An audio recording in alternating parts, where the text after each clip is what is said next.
Marriage is not a sacred institution, it's a human invention. I'm married for the same reason that other atheists like Penn Jillette are. It's partly for tax purposes, but also for rights of partnership, possession, deathbed presence, inheritance, and other benefits that civil unions just don't provide. But even if we made civil unions exactly identical to marriage, why can't we call it a marriage? Because the Bible defines a marriage as one man and one woman. No, it doesn't.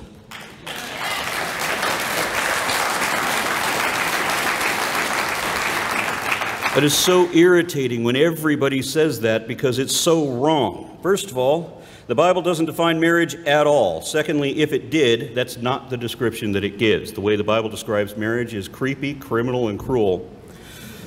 According to the Bible, anyone you cleave into more than once becomes your bride if she happens to be living with you, and there's no limit on how many of them you can have. So it seems to me that the Bible defines marriage as one man and however many women that man can afford to keep in his house. Yes, it says in Genesis that a man and wife will become one flesh, but that's only because a man can only use his penis on one woman at a time. Other arrangements are possible, of course, but we're talking about a time when nobody knew anything about soap, or toothpaste, or deodorant. It was a time when procreation was more important than pleasure. If the people in the Bible just wanted sex with no children or commitment, hey, they're shepherds. They have options.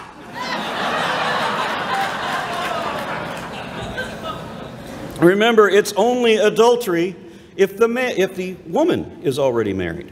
It doesn't matter if the man is married. If he is, she just may become another one of his wives. And a man can have sex with other women who aren't his wife, and that's not cheating either as long as they live with him, because a man is also allowed to have concubines.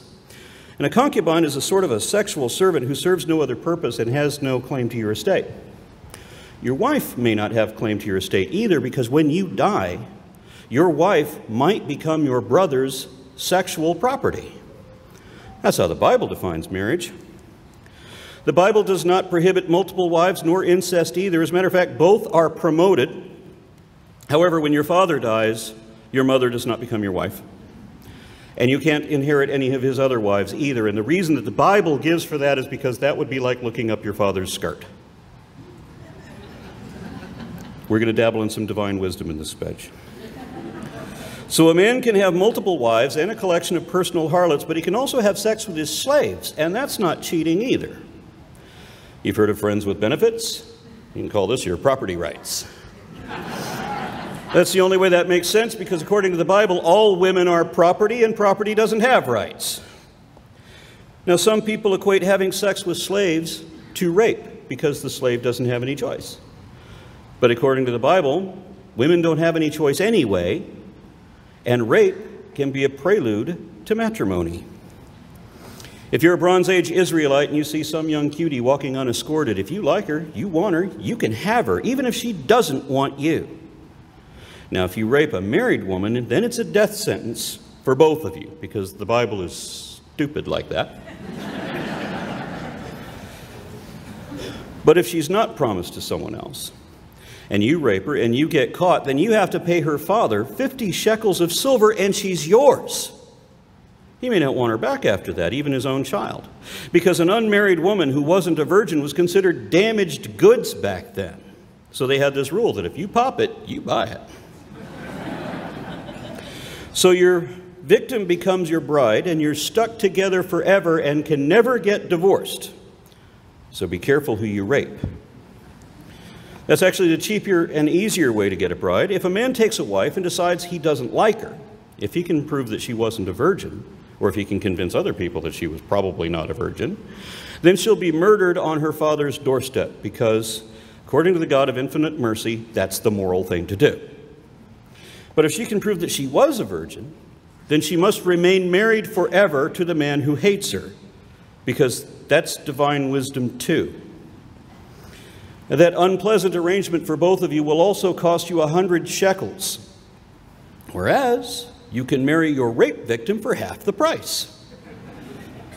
So if you're a complete loser and you can't get any woman who appeals to you by the normal way, just rape whoever you like, and she's yours forever.